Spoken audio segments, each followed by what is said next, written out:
Good day, everyone. Welcome back to the Mason Cox Show. Now, today we've got a special guest, a man that I'm very close with. He's one of the, he's known as the man that is everywhere. He is one of the most iconic people, I feel like, of Melbourne and of the country. He's known, first time I ever met him, I thought he was the Regis Philbin of Australia. I was kind of confused on who he was until I saw him on the back of a taxi and I thought, oh, this guy's a pretty big deal, I'd say. But he's a game show host. He's a member of the Order of Australia. He's an honorary doctorate from RMIT, Sailor of the Century winner, former CEO of Channel 9, a journalist and AFL commentator, and I could go on and on and on about all the different things he's done. But he is one of the most probably influential people in my life, I'd say, coming to Australia. And it's so great to have you on. The man, the myth, the legend, Eddie McGuire. Hello. Welcome to the show. Good to see you, buddy. Yeah, thanks so much for coming on. I'm used to interviewing footballers, not the other way around. I know. This is, I'm a bit nervous here. Eddie, usually you're the one on the other side of the mic, so I'm going to have to really take control of this conversation. But I find it amazing because you've got such an amazing story. And I think a lot of people gravitate to you because you've come from Broadmeadows and you've been able to create a career of yourself. And it's come through a lot of hard work, a lot of dedication. I think you're probably the hardest working person I've ever met in my life. You're constantly on the go. You're constantly doing something. So I know this whole interview, I want to say thank you for taking the time to come out and do this. It's amazing to have you on. And something, like I said, I think a lot of people gravitate to you, and you've got some amazing stories that we're going to go through on this podcast. Well, you know, in a lot of ways, Mason, what you said there is what I'd like to be doing now, which I am doing even through our business at Jam TV, and that is over my journey, so many people have given me a hand up. You always hear about the discrimination against people. I've always found that coming from Broadmeadows, if you had a bit of go, people go, geez, that's pretty good. You know, this kid's got a bit of go about him, or they would never know where you're from. I just found over the journey, so many people gave me a leg up.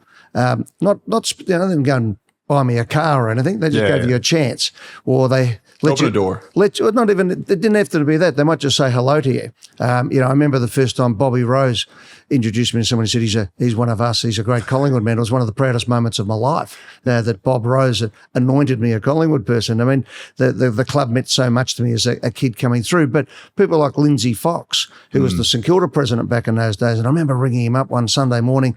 Something had happened down at the St Kilda Social Club, and which was a regular occurrence. I've heard stories. Yeah, well, I can tell you, I was either at most of them or reported on the rest of them. But and then after that, Foxy has looked after me. We became close friends. I'm going on his 85th birthday cruise. The family are close family friends of ours. And Foxy has a great line. He says, to have a friend, you have to be a friend. Yeah. And I've always been conscious of that along the journey, that you have to give of yourself to people as well. So as my time has come around, you know, I looked at, you know, what I was doing with Collingwood. I really saw that as my way of giving back to the community without getting into politics. So, you know, putting in the housing for the homeless and things like that, that was part of what we needed to do. It couldn't just be about trying to win the premiership. Of course, that's there. You're thinking about that all the time, but it needed to be something bigger than that. Yeah. And the saying that we sort of had at Collingwood was, if you didn't stand for something, you stood for nothing. Yeah. So that was sort of the ethos we wanted to bring back to the club that maybe had missed for a while, but was really what the club was based on. I've got to ask you this because you brought up the club already, and I was going to bring this at the end of the podcast, but I'll bring it forward. Is it true that you became a Collingwood fan because the Collingwood theme song was on the back of a packet of chips? Is that story actually true? I've got a bit of dirt on you, by the way, because we're good mates, and I know a few people that know you. Okay, so. Sort of right. Yeah. Sort of right. Yeah, no, okay. but close enough. It was a donut bag, not a packet of chips. Yep. But what happened was, in 1970, I was in grade prep. I was 5 years of age, and I idolised my brother and clearly my dad, who, because we lived in Broadmeadows, the closest team was Essendon, basically, although we're in North Melbourne zone, but they were no good at the time. And if I was on the other side of the fence, I would have been in Carlton zone. Yeah, the whole family's Essendon. So they're all Essendon. And so I idolised, like I carried my brother's bag. He was everything to me. So I still don't even realise how I turned. But what happened was I fell in love with Peter McKenna. Yeah. 1970, the Pies, you know, should have won the premiership. We were right in there going, well, McKenna kicked 100 goals. And every time you turned on the TV in 1970, the football you saw, Collingwood was basically in the replay every week. There was no live games in those days. World of Sport, I remember sitting there and finding out for the first time that Lou Richards played for Collingwood, that he was a premiership captain. And that was, you know, like Hollywood had come to Broadmeadows, if you like, that Lou was wow, Lou Richards, and all that sort of thing. Anyway, this particular day, Frank, my brother, was into me about, don't come back, all the come back to Essendon and all that. And I was walking back at lunchtime from school, and there was a Jiffy donut bag that used to have the Jiffy donuts, right? The jam donuts, and it used to have the theme songs on the back. And I saw the paper about 20 metres from home as I came around the corner, and I said to myself, all right, this is a sign. Now, remember, I'm 5. This is sort of very early days. Points to how mad I was even back then. And I said, if this has got the Collingwood theme song on it, I'll take it as a sign, and that's it.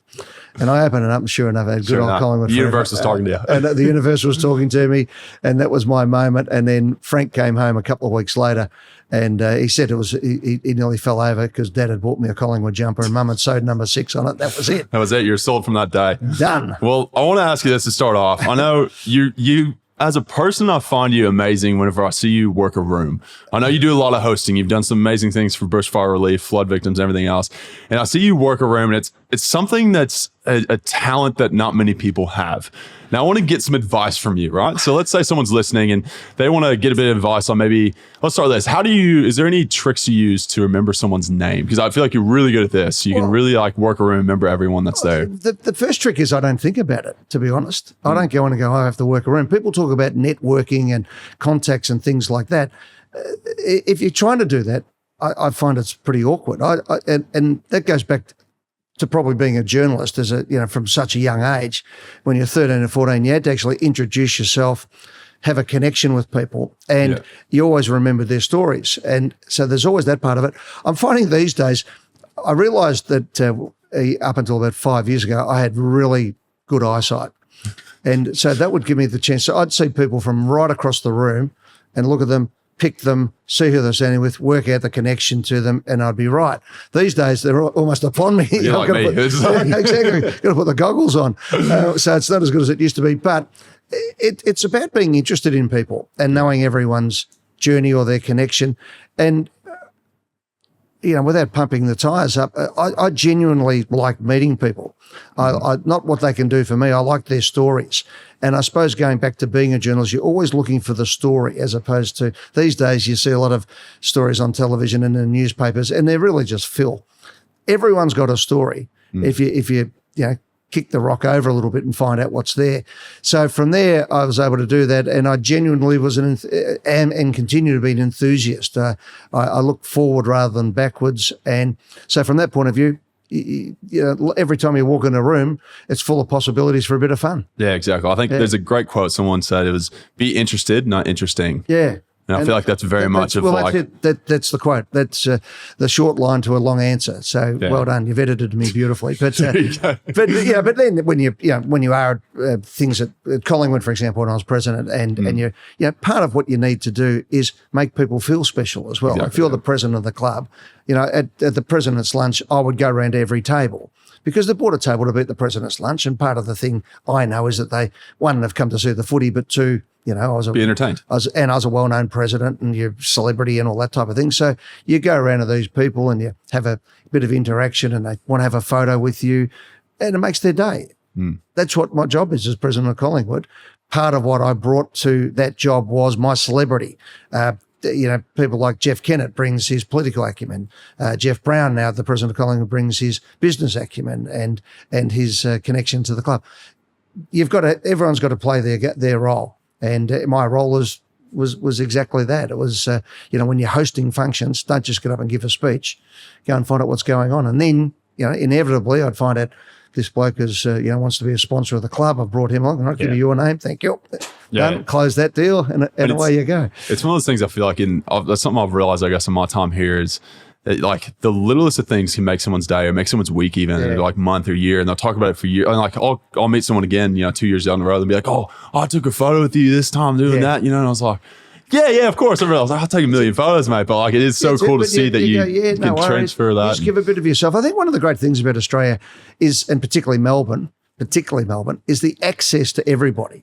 So true. So I don't worry about paparazzi. You don't have paparazzi in Melbourne because there's no need. You see us every week. We are everywhere. Whereas in the States, I always found, even going to the Super Bowl, you go into one of the top hotels and they say, oh, you're here. What are you here for? It's a Super Bowl. Oh, the parties. Yeah. You're not going, are you? Yeah. And they go, you're going to the Super Bowl? Whereas where we're sitting, I think this place had a major impact on my life. Let's give it people listening in and watching. We're at the MCG. The iconic MCG. So this is my office, actually. Exactly. We're in a box at the MCG. But what I've always found, even the difference between Melbourne and Sydney, is that all our major events are open to everybody. There's 100,000 seats in this place. Maybe the grand final, maybe the occasional Anzac Day, you might struggle to get a seat, okay? But every other thing you can go to. So as a little boy, we would come here. I'd sit over there on half-forward flank when Peter McKenna kicked 9 against Richmond one day. I was here in the old stand in 72 when we got beaten in the preliminary final after having led by 42 points at half-time. I stood over there for the first Anzac Day game between Collingwood and Richmond, right on centre wing under the old clock.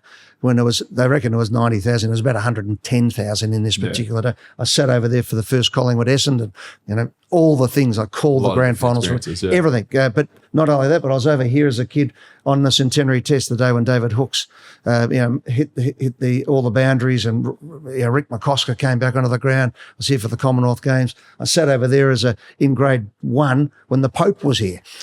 So all these things happen. You go to the Melbourne Cup. There's 100,000 people get into Flemington for the 4 days of the carnival. You go to Moomba, which everyone sort of laughs at, but if you're a kid out in the Housing Commission house in Broadmeadows, Moomba was massive. Huge, My dad was smart. He was Scottish, so he's tight, right? Yeah. And he worked out that if you stood opposite the town hall, that's where all the performances happen, because all the VIPs are sitting in the town hall. We're sitting on the other side of the road.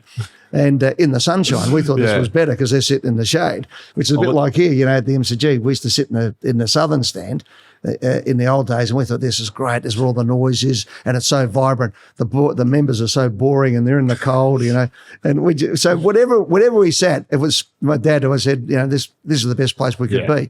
And that was our whole enthusiasm for Australia.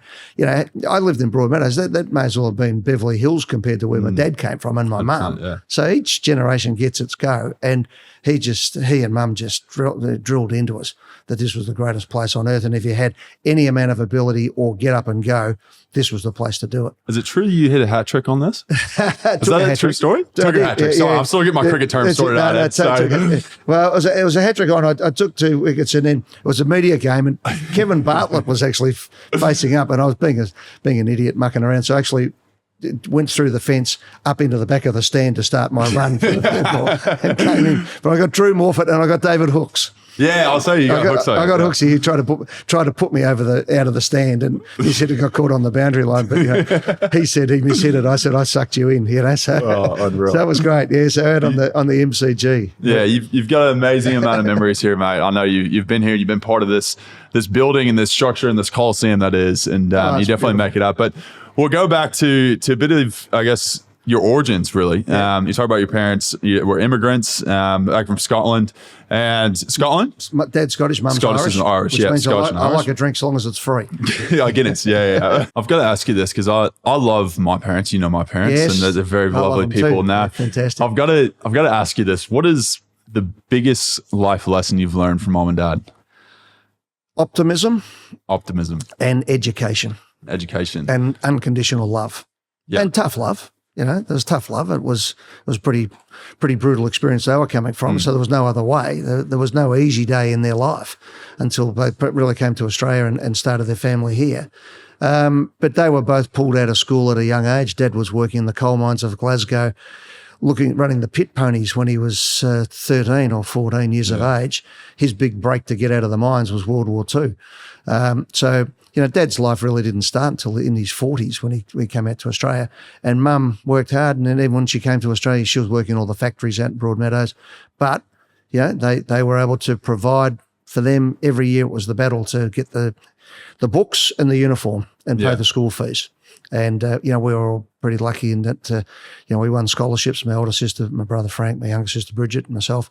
So that gave us a chance. Yeah, I went to CBC St Kilda. So it was great. It was education by osmosis. I'd get on the train every morning, and my brother actually brought this to my attention because he did the same thing. And you get on with all the working class people in Broadmeadows, and they'd go and they'd be getting off the various factories along, industrial Broadmeadows line in those days. And, on the way up, you'd smell the Nabisco factory and work out whether they were making Vitabrits that day or chocolate or whatever, And then I'd get on and read the paper, bought the paper every morning, and you go to Flinders Street, and as you got to Essendon, sort of more professional people getting on, whether they were public servants or lawyers and things, and you sort of different people in the suits. And then at the end of the day, and then when, you go to the city, you get off at Flinders Street and out would go to Windsor, go past the Rosella factory in Richmond, you'd smell what they were cooking, making that day. It was an effort to get to school. So it was an effort, but it was also, it was good fun. It was late coming home when you're footy training and things. So quite often in winter, you go to school in the dark and come home in the dark. Yeah. And, but you learned how to. It's probably credit to your work. Your work ethic probably comes a little bit from that, to be honest. It does, yeah. Well, you're working 12-hour days at school and go home and do your homework. But most importantly, you'd see at the end of the day, and you'd see the working class people getting on, and they had the dirt on them and things going home, and they worked a really hard day. Yeah. And that to me was inspiring to see people who were literally doing pick and shovel jobs like my dad was, who were doing it and for their families. And then, you might even go up to church on a Sunday and you knew all the faces and all that sort of stuff, and you'd see them dressed in their Sunday best, and they were doing great. And they would be the president of the local football club, St Dominic's Football Club or Broady Footy Club or those things. And you'd see these people in different guises. And then you'd work out that they actually just, good, hard working class people. They're hugely inspirational.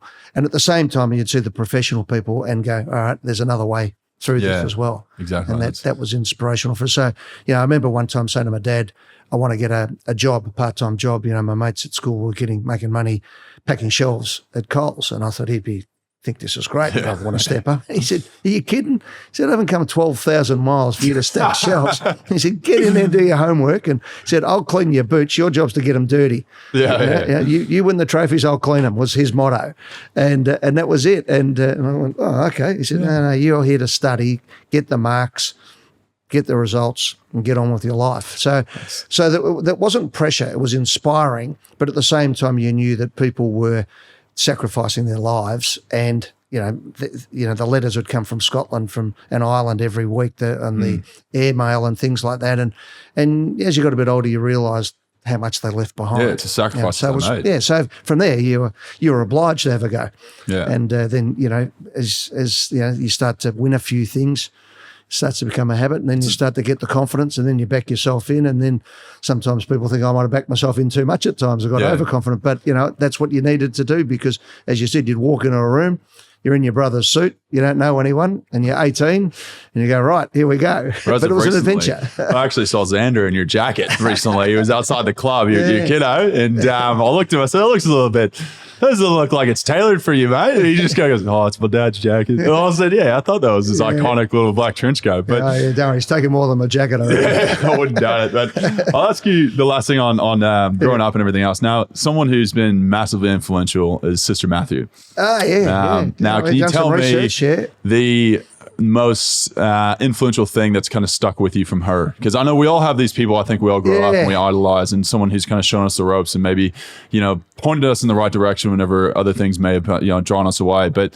is there one thing that kind of sticks out that she maybe taught you? I think so her name was Sister Agnes Murtagh, and she was a nun of the Josephite nuns, and she came out from Ireland. She was Irish. And I found out later on, her sister was a nun as well, and they got every bad job going around. So they ended up in Broadmeadows. She was an old woman by that stage. And in grade 5, I had a really hard year. Yeah. My mum was really sick, and there was a fair bit of tumult happening around the family at that stage. And it looked like I wouldn't be able to go to CBC, St Kilda Christian Brothers College, St Kilda, which was all I wanted to do, because of the finances and different things. So anyway, grade 5 had been a disaster for me, and the school had changed a little bit at St Dominic's, which is a great school, great kids, great friends out there, still have them to this day. Anyway, so I walked in the first day of grade 6, and I know I've got to go for this scholarship exam in March. So it's, 1st of February or something. Yeah. And she looks at me, I've heard about you. She said, okay. You right away. And I'm trying to be the good boy, to be honest. And I said, well, let me tell you, what what's happened, which was a bit bolshy now that I look back on it. Fifth grade for sure. Yeah, well, I was pretty confident in those days, and reading was my salvation. I just read papers and books and history and things. So I had a little bit more life experience and life experience the hard way as well. And I said to her, "Sister, I have to go for this exam." She said, "Right." She looked at me and she said, "Right, okay, you sit there." And I came in the next day, and they had, we had kids who couldn't read through to kids who were brilliant. Wasn't just me who had half a brain. There was some really good people to compete with and against. Yeah. And she just put it up. She said, "Right." And by the time I went for the exam, I'd done every entrance exam, scholarship exam known to mankind that she'd collected over 40 years of being a teacher. To the point when I actually sat down and did the exam, I looked around and I finished it that quickly. I thought I must have missed a couple of pages or something. Really? And so I got the entrance exam, got invited back for the scholarship, got the scholarship. And I remember coming home at lunchtime because Mum was sick. I'd come home at lunchtime and go and get all the shopping and come back and then run back up so I could play footy at lunchtime. She'd cook me a warm meal. It was great. So we had this all worked out. I'd run from school to time myself. Everything was competitive and about trying to, I wanted to play footy and everything and win trophies and all that sort of stuff. And I remember coming home this day and Mum was waiting at the letterbox and she had the letter in her hand. Oh, really? And she said, "Right, okay, here's the letter." She's real nervous. All right. It was, and opened it up, and it was like Willy Wonka's golden ticket. Yeah, okay. And I remember she said, "Don't tell anybody at the school, just keep it quiet. Don't be saying anything." And then, but I knew that was it. It was up from, as Ron Barassi says, "If it is to be, it's up to me." It is up to me. All those words, 2 letters, profound. And from that moment on, I thought, right, okay, I've got the entrance pass. If it is to be, it is up to me. And CBC was fantastic for me. It's amazing. Like I've talked about multiple times on this podcast of teachers being such a guiding light in this world. And it's like for how influential they are in some people's lives, especially the early years, there's so much undervalued and underpaid and under-resourced. My older sister's a teacher, started teaching when she was 19, and she's now, I'll dob her in, she's now 70. And the amount of people over the years who have come up and said, "Your sister taught me." And I said, "Oh, how was she?" "Oh, she was a great teacher, And I said, "Well, she was a great sister too." So, I'm big on that. I'm massive on education. Some of the things I have sort of rolling around in my head that I'm trying to work on as big projects at the moment are all in education and trying to inspire kids and get them, particularly working class kids, to get the opportunity. The private school system is enormous in Australia. I think Australia's secondary education is probably the best in the world. I'm not as buoyant on our tertiary education, but that's for another day. But that's something I'd really like to do. Not teach, but actually facilitate opportunities the next generation for kids. And stuff. Yeah, that's awesome. Well, we'll move into something else. And this is how I actually got to know you, Ed. And like I mentioned this at the beginning of the podcast, you're the Regis Philbin of Australia. Now, a lot of people probably don't know who Regis Philbin is in Australia, but he is the man here. He's dead though. Now, he started the Who Wants to Be a Millionaire. Now he followed us with. He followed you. Yeah. We followed. Chris Tarrant in England did the first Who Wants to Be a Millionaire, and Australia and Holland were the second. Oh, okay. And it took off, and it was an enormous show. And then Regis later on. Yeah. You've been doing this for years now, and I've got so many questions because I think it's such a unique game show. It's lasted so long now. Yeah. I want to ask you because I watch it, right, and I say every time someone answers a question, right or wrong, you've got this quippet, this little factoid, whatever it is.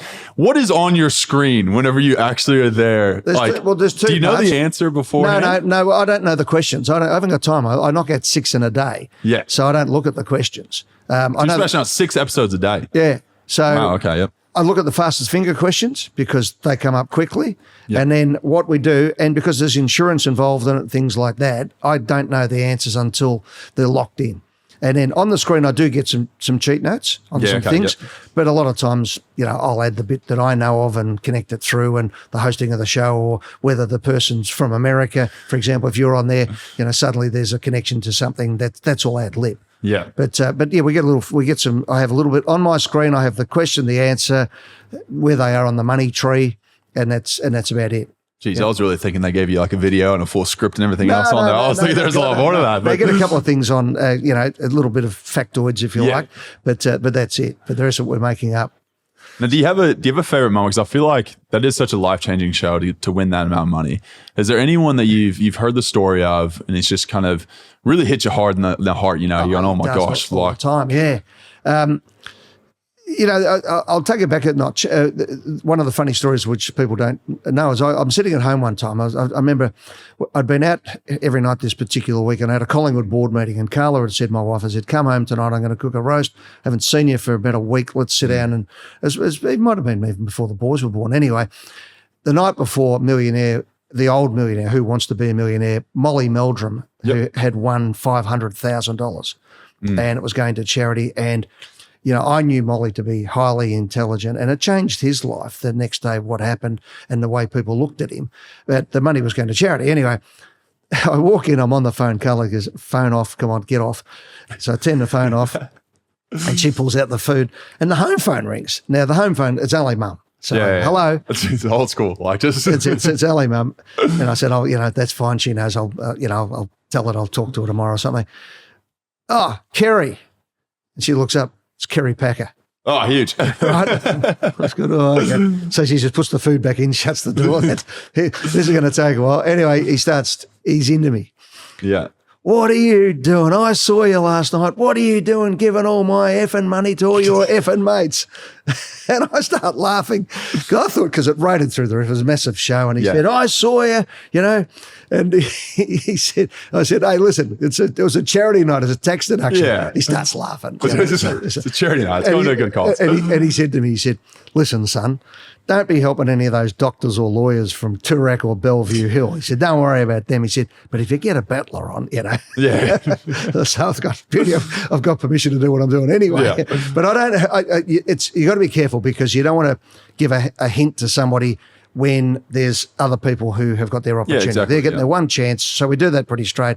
But sometimes if we get to the last couple of questions, there's only one person left. Guide them in the right direction. Are you sure? Are you sure? Are you sure you want to lock that in? Is it A, B, C? Yeah. Not quite that bad. But no, but the funny thing is, sometimes I could say the answer is D, and they're just not listening. They think you're playing them. No, not even playing. They're that focused, not even focused. They're the lights, the camera, the action, the television. Pressure. It wouldn't matter what happens. It's an amazing insight into human nature. When you get people sitting there. Oh yeah, when the people, everyone comes on and go, I shoot the lights out at home while I'm cooking dinner. Yeah. Okay, well you are dinner tonight. So let's see what happens. Have you ever had someone really miss a really easy question that's super embarrassing? You just feel terrible for it? Well, I'll give the best example. Was the first person ever not to get to the first 5 answers was a guy called Richard Hatch, the first winner of Survivor. The American, oh, really? The guy got ran in the nude. Yeah. So he came on, and it was what is 12 times 11?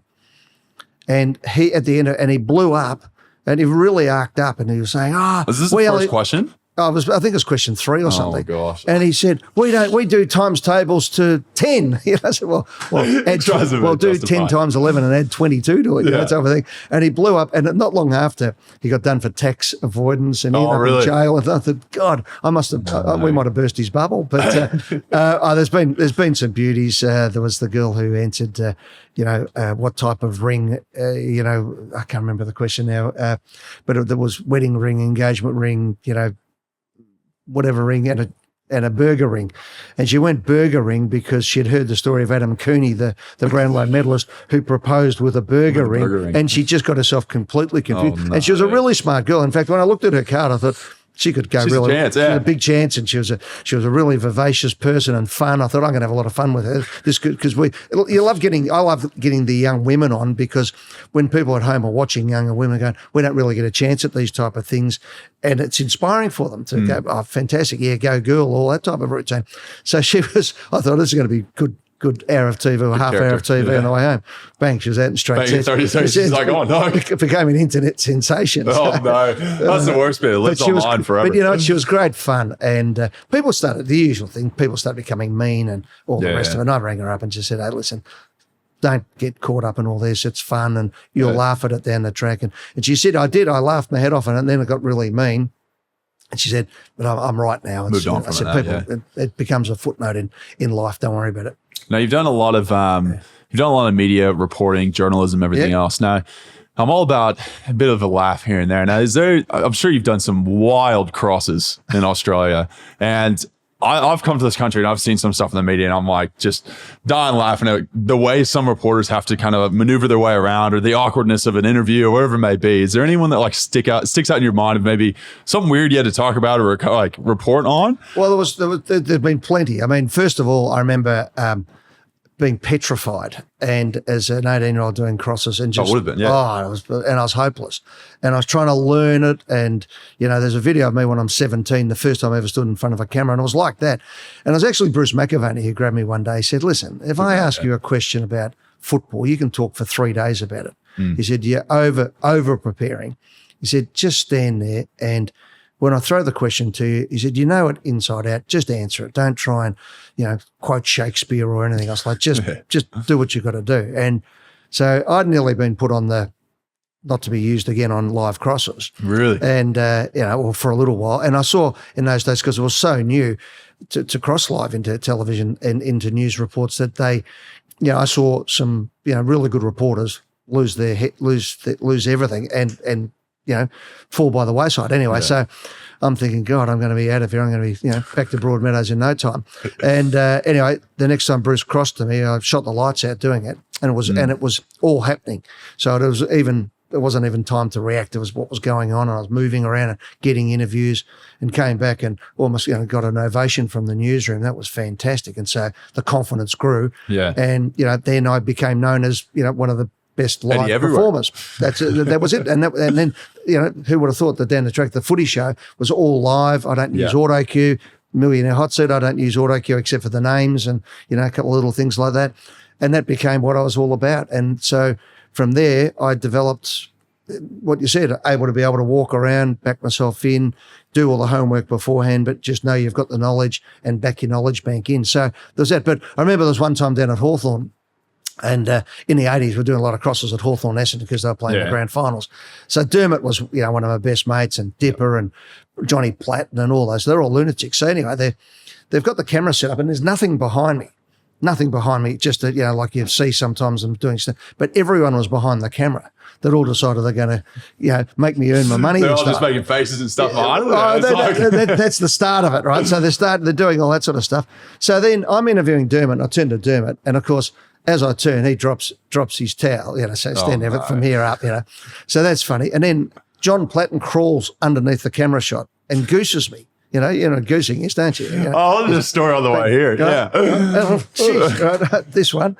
And then I turn back to camera, and Dipper's standing behind it, jumping up and down in the nude, and everyone's doing all sorts of things. Times. Right? Different times. And I've got to do another 3 stories, and I did meantime in Canada at the Canadian Grand Prix, Ayrton Senna, all these things. And everyone, and then they're starting to throw things. Well, if you can handle that, you can handle any live cross, I feel like. It was hilarious. But, it was a baptism of fire. Yeah, exactly. And it was like an initiation.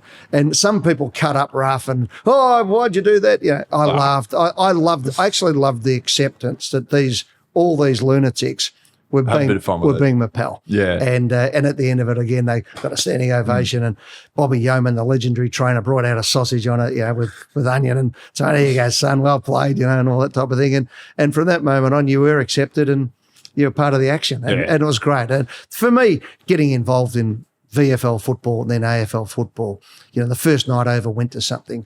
Sam Newman and I went out for dinner, and steak, wasn't it? I've heard the story. Yeah, the seasoning story. Yeah, the pepper steak nearly burnt the roof out of my mouth. And then, but Drew Morford introduced me to everybody, and I met Lou Richards and Jack Dyer, and the captain and the major, Ron Casey, who ran Channel 7 and was, basically the godfather of football, and Coco Roberts and all these superstars, that were mythical and magical figures in my life. They were my cartoon characters. Don't know about the Hulk and Superman. These were the guys, Captain Blood, and these guys who I met, and they brought me in. And Ted Whitten grabbed me, nearly broke my hand with his famous handshake, and poured me a long neck beer. Jeff Brown's got one of them. Yeah, we'll just. That's it. Well, Ted would break your hand though. You actually break it.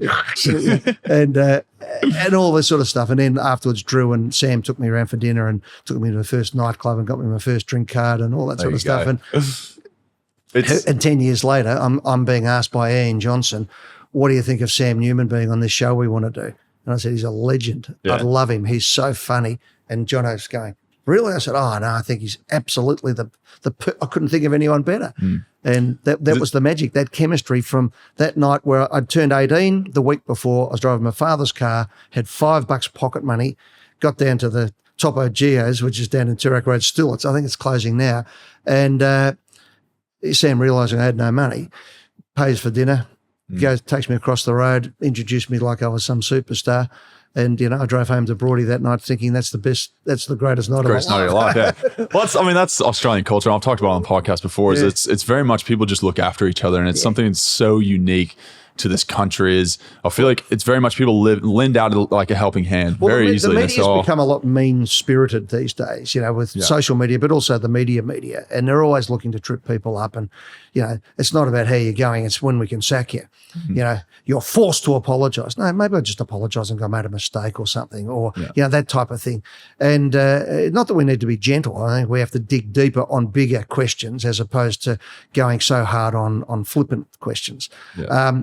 And your point is right. We can't lose that great give people a go routine. Yeah, exactly. And give them a second chance if required. I mean, bad people deserve bad results, but good people who make mistakes, you need to say, right, we haven't got enough of them. Now, that's why the other thing people talk about conflict of interest. Now, sometimes there's just not enough people in Australia to get everything done.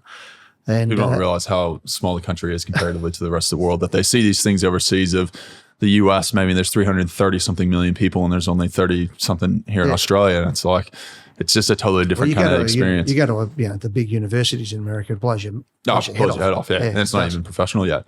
But we'll talk about sport. Now, I know you mentioned this before, Super Bowl. You love going to the Super Bowl. And being American, I've never been. I've always wanted to. And there's a story, I don't know, I can't remember if you told me or someone else told me about you somehow making it onto the ground at the Super Bowl after the thing was finished, and you were celebrating with all the confetti in there and everything else going. The Patriots. It's actually got a double funny story, this one, because Craig Hutchison actually is involved. He loves the trip to America. Well, he does, and Craig does a fantastic business ballpark where he takes people there, and it's if you've ever want to go to the Super Bowl, he's the guy. It's fantastic, right? So this particular day, the day before, I'd interviewed Bill Belichick. Yeah, head coach. And I asked him a question, and he actually said, "That's the only smart question I've had all day." So, he's notorious for beating up the media. Just so I don't get fined. So that was it. So I thought, that's going right. Anyway, as we go from the media area, we had room passes to go in because they let the international media, I think they've stopped it now, they used to let the international media to go into the rooms. Now, I've done that all my life in football, but you walk in and there is Tom Brady and there's Ron Gronkowski coming out of the shower and standing there, and you could interview everyone. Bob Kraft I'd met a couple of times. Jonathan, his son, I knew from meetings that I had with him. So they sort of knew who I was, and a bit different to the American sportscasters, not surprisingly, I'm in a suit. Yeah. Okay, so that straight away elevates you. They're not sure if you're one of the owners or, some bloke from Australia. Anyway, we go downstairs, and as we're heading towards the rooms, I see all these people going the other way. And Jay Mueller, the American producer of mine from Triple M's Hot Breakfast, great man, Jay, I said, cover up your credentials. I said, put them inside your shirt. And he says, what are you doing, man? I said, just follow me. Walk with confidence. I said, just follow me. I said, don't drop off the back. I said, hold on to the back of my jacket. I said, we'll see what we can do here, okay? Jay's a big dude. He's like 6'6", so you can pass as an athlete, I feel like. But the thing with Jay, though, is he's very American, as you know, in that it's like you. Yes, sir. Yes, ma'am. I've got a ticket that I have to stand over here, where I'm a bit more Australian. Let's see how far we get with this. So I do a big U-turn, and Jay slips in behind me. And it's the families. I've picked it correctly. They're all the families who are going out onto the ground. So we're walking out, and suddenly we come out the race. And all the crowd realise it's the families of the New England Patriots. So we're waving to everybody and doing the whole routine. So out we go. So I'm standing next to Tom Brady and Gronkowski and Edelman and these guys, and we're standing there. And Jay, of course, has got the microphone. So I said, well, come on, let's bang off a couple of interviews. So everyone's jumping up and down. Gronk, what do you reckon? Yeah, man, this is fantastic. You got anything to say to us? Australia, going berserk. And I look up, and up on the stage, I look up, and they're about to present the Vince Lombardi trophy. And Hutchie's got it in his hands. Oh, what? Hutchie's up on stage. Hutchie's up on the back of the stage, and he's got hold of it. So I start laughing my head off. Anyway, it comes back down, and you could see it on the telecast. Oh, my God. We got you so this is sensational. Then it comes down, and I end up with it. That wasn't the trophy. It's just been won. I've got it. The guys are getting it. Said, because somebody came over. It was one of those ones where one of the players had it, and the family came in. I just said, I'll hold it for you. Yeah. And they're doing photos, and Jay's getting photos. We're doing this one. Anyway, from there, it all happens. I get a couple of interviews, and I said to Jay, let's not overstay our luck here because we're going to get everybody inside. Let's go. So we head for the rooms. And as we're walking, I realised it's Bill Belichick's 10 metres in front of me. Oh, yep. And it's like the parting of the Red Sea. So we get in behind him, a couple of steps behind. And again, I said, there's a Jay, now pull out your credentials, right? So I've got all the credentials there. They didn't know whether it was media or I was a bodyguard or whatever the case was. So we go in and they open and we follow Belichick into the rooms. Yeah. And we're the only ones in there. And he doesn't know we're behind him. And we weren't going to spook him or do anything. Anyway, I was able to watch Bill Belichick go over, and he went over to a sink and he just put his head up against the wall and leant his head on the wall and just took these deep breaths. And we just stayed right back, but just to watch what was going on, this amazing coach and what it meant for him. And, you talk to people when they win premierships, particularly coaches, and the overwhelming sense is relief. And you could just see, the blood drain from him and then come back into him. He threw water up on his face and he turned around and he walked over and he looked up and he said, who are you guys? I said, Coach Belichick, Eddie McGuire from Australia were with you. He said, oh, good, yeah, I remember you. And congratulations, And I didn't pull out the interview because it was more an observational thing. I sort of, it's a moment. I was kidding around as a reporter doing that stuff, but I was more there just to observe what was going on, and it was a moment. And you don't want to be an idiot on those things. You got to understand it a little. And he said, "Oh, right." And he said, and somebody else came in. They said, "Oh, yeah, you guys supposed to be here?" I said, "Yeah, well, we've got these tickets. We're supposed to be in." No, you're supposed to be outside, and you come in short. Oh, right. Oh, no, yeah. Sorry. Wrong door. So we walk in. There's a queue a mile long. We're just straight to the standing at the front. Yeah, thanks, mate. Yeah, but anyway, and then we go in, and you literally they've got those open style lockers that they have, and there's Brady's locker with There's 7 rings. Well, no, but it's got the photos and also, and that was, I think it was the year that his jumper got knocked off. And so we actually sent them all the video that we had, and it didn't see, you couldn't see that anyone knocked off, but at least I got a look of who was around the place. So then we're going up, and it was funny because I went up to Bob Kraft and did an interview with him, and I actually interviewed his wife, who was fantastic, and I said, Bob, have you got anything for the people in Australia? And it's the first interview he's done, so he's flying, he's so pumped up, and Australia, you're great. So then the next one goes, we're from Taiwan. What have you got from Taiwan? Well, we're from Hong Kong. So, all right, that's enough. That's enough. Yeah, but it was great. It was an amazing experience, and I've been lucky enough to go to a number of Super Bowls now. Hosted them for Channel 9 back in 1998 down in San Diego, and the one recently in Los Angeles at SoFi Stadium was amazing. But that was, and I was really getting into Gil McLaughlin, who couldn't go because you get your head kicked in by the media because you're at the Super Bowl. I said, anyone who's in show business, entertainment, stadium management, and sport who wasn't at that event needs their head read. It was a masterclass. And you come back and, we look at the MCG and you still got people saying, oh, do we refurbish the Southern Stand? When you're saying, You go there, you see it, and you realize you pick up a few things. But you also got to read the play a bit. It's no point building a new stand here and spending $1 billion and it's going to be outdated before it even goes up. Cricket is going to change. If the world keeps going the way it is with its weather patterns, no one's going to stand out there from 10 o'clock till 6 o'clock in the middle of the blinding heat on Boxing Day. You're going to have cover.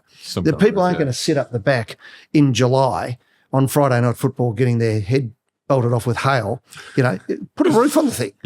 We live in Melbourne. It's, Sydney have mucked it up. They haven't put any roofs on their stadiums because they don't believe it. They have bad weather up there. But Melbourne can't fall for it. Now, I know that this is an iconic stadium, but it doesn't have to be roofed all the time. When we're lucky, we've got a row yard across the road. You could have a sliding roof. The technology that's coming in is so great. It's all there. And this needs to be in the top 5 stadiums in the world always. Because it brings so much major events to Australia. And we've got Marvel Stadium down the road, which is a really good stadium, which we underestimate how good it is. But, concerts and all those sorts of things, massive down there and here. Well, I want to ask you another story about sport. Now, you told me this story years ago, and I still was blown away by it, and it's the Joe Frazier story. Joe Frazier on an airplane. Yeah. Can you give us a bit of a rundown of how this went? Well, I was very lucky in that I met Muhammad Ali and had dinner with Muhammad Ali, and was lucky enough for my 40th birthday through Eloise Pratt and Anthony Pratt, where actually wrote on have you seen the book Goat? Greatest of all time, the big one, and did that. And I had ordered one as my birthday present, and so that was good. I've got two boys that have got two autographed books. So anyway, when I was up in Sydney, I went to the fights one night. It was Mundine versus Green. And Joe Frazier, I looked across, I thought, it looks like Joe Frazier. And, we're sitting ringside. So the guy who had him with knew me, came over, said hello, said, I said, is that Joe Frazier? He said, yeah, it is. He said, do you want to meet him? I said, do I want to meet him? Yeah, of course. So I go across and I meet Joe, and he's in a wheelchair, and he staggers up to his feet and having a bit of a chat, and he was great. I love Joe Frazier. My son's called Joe, but it's not necessarily, but it certainly was in the back of my mind. Oh, okay. Right? So he's not named after Joe Frazier as such, but it's part of it, right? Yeah. Josephite nuns, Joe Frazier, It all links in. My middle name's Joe, Joseph, but he just was a Joe when he was born. Anyway, we get on the plane the next day. I'm flying to America to go to the screenings over there. And Jeff Brown was actually with us. And John Alexander, who was the head of PBL at that stage, was also a Collingwood supporter. So as it turned out, first class was full of Collingwood people and Joe Frazier. And as we took off, we're playing Geelong this time. And anyway, the game's on. We're trying to get scores and things and couldn't quite get them. Anyway, we during the course of the night, I got invited up because Joe Frazier remembered me from the night before, and the guy who was with him, et cetera, et cetera. So I sat there for about 2 hours on the flight asking him everything, all the stories. He's a man you'd want to hear stories from for sure. Oh, man. Myself to you right now, he's also like that, I feel like. He's a different level to me. He was in there with Ali. He helped create the fable of Ali, but he did talk to me about how hurt he was that he wasn't invited to do the to light the cauldron at the Olympic Games, that Ali got it in his hometown. He said he was from Louisville. I was from Atlanta. I should have done that. And when you look back on it, they both should have done it. Yeah. They should have got them both doing it, And he said, that last fight, he said, I can't believe that I didn't go back out. He did the right thing, but he did the wrong thing. Another 3 minutes, I knew he couldn't come out. I knew I was still going, well, you watch the fight, both of them, that's watching two people kill each other, live on television. But he said, that after that fight, he said, Ali was in hospital for a week. We went to a nightclub that night, We become friends and everything. It's like Mayweather and McGregor. They all come together after and start hanging out. But there was the promo stuff's a bit. There was still always there was an edge. There was an edge with them, because Frazier helped Ali when Ali had been rubbed out for Vietnam, gave him money financially and all that sort of stuff. And Ali, Ali had a mean side to him. But when you go through the whole thing, you see how it worked itself through.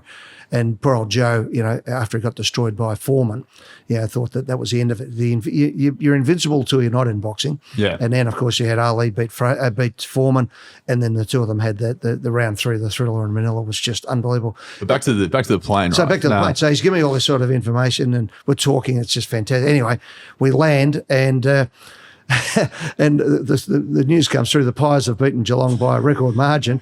So we're all linked up, and we're saying good old Collingwood forever up in the first class with Joe Frazier. He didn't know what was going on, but he knew, he knew it was exciting, and he knew that it was big, and all this. Anyway, about 2 months later, I'm in the office up in Sydney at Channel 9, and it was on. We're getting belted around the ears a fair bit, and this package arrives. Out of nowhere. I don't know if it was ticking or whatever it was going to be. And I opened it up, and inside was a boxing glove from Joe Frazier. Oh, good. Keep your hands up, Ed. Joe Frazier. Which I, of course, have.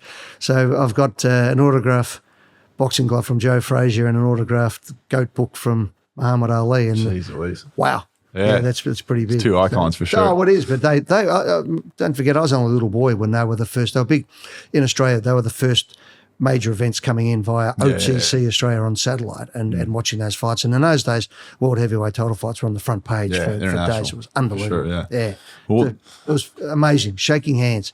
Actually, put my hand into the right hand of Joe Frazier. Would knock people out left, right. I was watching the left one. That was, but to know that Joe fought in those fights, he was blind in one eye and everything, and then to see Ali Ali looked at Carla and looked at me, looked at Carla, looked at me and said to Carla, "You married him," his old gag, things like this. You just sit there going, "Wow, what sort of life is this?" Yeah, unreal, man. Well, it's amazing people. I'll move into the last thing we're going to talk about here, and it's someone who. This is very recent. This has all kind of happened, and you've had a very close relationship with this man. I'm looking across, and I see his name in the Shane Warne stand. SKW. I want to ask you, I guess, about your personal relationship with him. I know you knew him very well, and he was someone that was very dear to yourself. And had a lot of fun times, a lot of good times with the man. I've got a bunch of stories we could go through. I'm not going to go through them because we'll be here for another 4 hours. But pitch a few at me. I'll keep them quick. Look, Warne was. To me, the quintessential kid from Melbourne who came in and was the storybook. I mean, his life is, we only know parts of it. It was even bigger than what it is. Oh, yeah. And he was enormous, but he was also a great friend. The phone call would come. What are you doing? I don't know. What it was, the phone would ring and you look, Shane Warne, and he goes, this is either going to be the biggest story of the year and he needs help, or this is going to be a great night ahead of us. And, the amount of times that'll happen. But what I loved about Warne is once he actually believed you to be a friend and you showed to be a friend, then you're in again. And I find that with a lot of the great people, they will bring you in and give you everything. And they just want to have other friends and other people they can rely on. So it was a terrible tragedy when the news came through at 1:30 that morning that Shane had died. But I remember going around to his house one time and down at Portsea, and there's a guy there, Ross. Hello, Ross. How are you? Seems got a bit of an English accent. Oh, you go, Ross. Obviously, he's an important character. And Warne, they said that we get talking and start talking about in English soccer. Celtics. Says to me, how do you follow? I said, well, nominally Manchester United. And I said, but I still, as odd as this is, as a Manchester United guy, I like Liverpool because Kenny Dalglish became a friend and, his connection to Celtic. I said, look, I'm a Celtic man and, they're the big club. And he says, oh, really? Are you? You like Celtic? I said, yeah. So I start off, first British team to win the European Cup in 1967, won the Coronation Cup in 1953, and Celtic played Hibs, and it was an all-green final, and my father was there at Hampden Park. There was 125,000 people there, blah, blah, blah, blah, blah. And I get wound up into it, and they ask, Warne throws a few questions in. I'm into it about all this sort of stuff. He's trying to save you. Not unusual, that I got a bit wound up and going, and then Warne says, said Ross was a Celtic man too. I said, really? You barrack for the Celtics? He said, yeah. He says, yeah, his family owned them. Oh, gosh. I said, who's your... Last 20 minutes you've been ripping on it, just going, the greatest thing ever. He said, what? I said, what, your father, are you Dermot Desmond's son? He said, yeah, Ross Desmond. I said, right, okay, no worries. He said, I didn't know half of that. Put you right back in his place. So it was fantastic. So later in the year, they're coming out, and Ross came out for Warne's funeral down at the St Kilda Footy Club. And so the Desmonds are coming out, so I'm looking forward to catching up with them. But one of my great memories, though, is I took my dad back, and the last game he saw of Celtic in Scotland was with me. Yeah. The last game he went before he came to Australia was over knee deep in the mud, and this time we sat in the director's box. And then the last game he saw just before he died, when he was 94, was over at Amy Stadium, and the Celtic. We could say coach, but manager Neil Lennon actually came up and made a presentation to him and gave him a jumper with McGuire 90 on it, or 94, whatever it was, and it must have been 94, and a beautiful tankard and a ball and all that sort of stuff to my dad, who couldn't believe it, that after all these years in Australia, that the team that he loved, if we breathed loudly on a Sunday morning when the BBC World Service was getting the results on the radio, so you'd have to go, that was English Premier League on those days, Division 1, and to go through all that, then about Division 5, then Scotland, quiet, Quiet, everyone shut Celtic 2, Rangers 1, that was it, happiness for another couple of weeks. Yeah. Well, I must say, mate, I know you did the send-off with Warne here at the MCG, and that was a pretty pretty beautiful moment. I think it was very well constructed. I know you're massive behind it, and something I know he would have been proud of. Yeah, well, Luke his family from our was. office was enormous, and Matt Gadinsky from Mushroom with the staging, and Cos Cardona at GMTV, and then the MCG, and Peter Jones, who does all the big events in Melbourne. And what I loved about it was Melbourne coming together. Yeah. And because it was on all the stations, no one stuck their head in from Sydney or any of the other, and we're actually able to do it. And as it turned out, I was actually sick the week before, I was petrified I had COVID. So I didn't test myself. I stayed home. And on the Sunday, I thought, geez, I'm going to have to write this, one, because we had to put it through protocol, and two, because in case I couldn't do it. Yeah. So I was going to test myself on the Monday and Tuesday and see how I was going. As it turned out, it was a flu that was going around Melbourne at that time, and I tested negative, and I was right. But so I sat down on the Sunday and wrote the funeral. The whole thing, yeah. So I just sat on the kitchen table and, and it knocked that all out, because we knew we had Elton, we knew we had Ed Sheeran, and we knew we had Chris Martin, and we knew that all these other things were falling into place, so then you're able to put it together. And what was interesting for us was, because there was no ad breaks, we had to really almost do it like a theatre production, where they pull sets out, and we had to get the kids from their speech to the top of the stand, unveil it. So that's why we had the trumpet, and then different things like that. So it was actually great fun pulling it all together. Yeah. But at the same time, making sure that we use the MCG as a set rather than it being the venue. So we use it as a set, get the shots of Melbourne, get people realising this will be a show, not just a funeral, but at the same time keep the solemnity of a funeral and what we're actually doing, and not turning it into a circus. So that was what we were trying to do, and I think we were able to achieve it. You accomplished it so well, mate, and it's great to sit here and look across and see the Shane Warne stand. I'm sure you're pretty proud of that, and probably gives you a bit of goosebumps seeing it. But well, it was great, because the day he died, I received a phone call from the Premier, Daniel Andrews, who said, we need to do a state funeral, don't we? And what do you think? And I said, yeah, absolutely. That'd be amazing for the family. And then I went down and spoke to the family, and they were really taken by it. And then a couple of days in, the phone call came through again, and, what do you think about, the stand? And I said, well, yeah, it's a pity it didn't happen when he was alive, but what a great moment for the family. And it's such a, I mean, he's such a Melbourne icon, He's one of the first people I ever knew in Melbourne, Shane Warne. So if you know anything about Australia, you need to know Shane Warne. Yeah, well, he's got a statue at the front, and he's got on the northern side of the ground, he's got a stand on the southern side. And I'm glad that the people have come out already and said it doesn't matter when it's redeveloped, there'll be a Shane Warne, whether it be the whole stand or part of the stand or whatever. It's there. Yeah, beautiful. And, he's just enormous. You can see how much of a great friend he was to you, mate. And just like you are to me, I've got an amazing friendship with you, man. It's you've been somewhat, I've said it before, I'll say it again, you've been somewhat of a father figure for me since I've moved to this country. Don't make me too old, mate. Make me big brother figure. No, but we've shared a lot of Christmas dinners. You've always taken me in as one of your own. And but you bring a certain je ne sais quoi to the equation as well. I remember the first time I met you, I remember feeling you and Nolan, your brother, just how impressive you were. And I remember Derek Hine ringing me. And he was over at the Combine in America. And I said, is anyone over there? He said, there's one bloke we've got to get. And there's a couple of clubs into him. I said, well, get him out here. He said, he's coming out. And I said, well, make sure we catch up, and I'll do the full court press on him.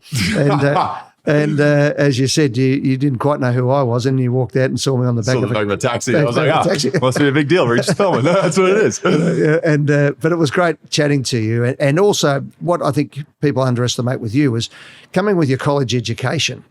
You've brought an enormous maturity to football, not just Collingwood, but to football, and particularly Collingwood. And the way you've been able to battle through your eye issues, learning the game, the criticism that has come your way, which is quite incredible at times, but also then to not only play that game in the preliminary final, which is one of the most magical moments I've ever had in my life. Watching you that day at the MCG against Richmond was just one of the greatest things ever. To sit behind your parents when you had your first kick on Anzac Day and you kicked the goal, and nearly see them jump out of the off the second deck there, only to have probably landed on me because I was jumping even higher, I reckon. But they're magic moments that you just look at and you think, wow. And then everything you've brought and what you continue to do, even with you becoming an Australian citizen in recent times, these are things that are important. We have to get past just the media obsession with this week. This week's game, hero 0, sack the coach, give him a 5-year extension. This bloke should get, forget all that stuff. That takes care of itself. We need to get back to reporting the humanity, and I think you bring that embodiment to our game, and it's been great. And long may you continue to be involved in the game. The fact that you're doing this, the fact that you are talking to iconic people in Melbourne says to me you've got a lot more to give because you actually get it.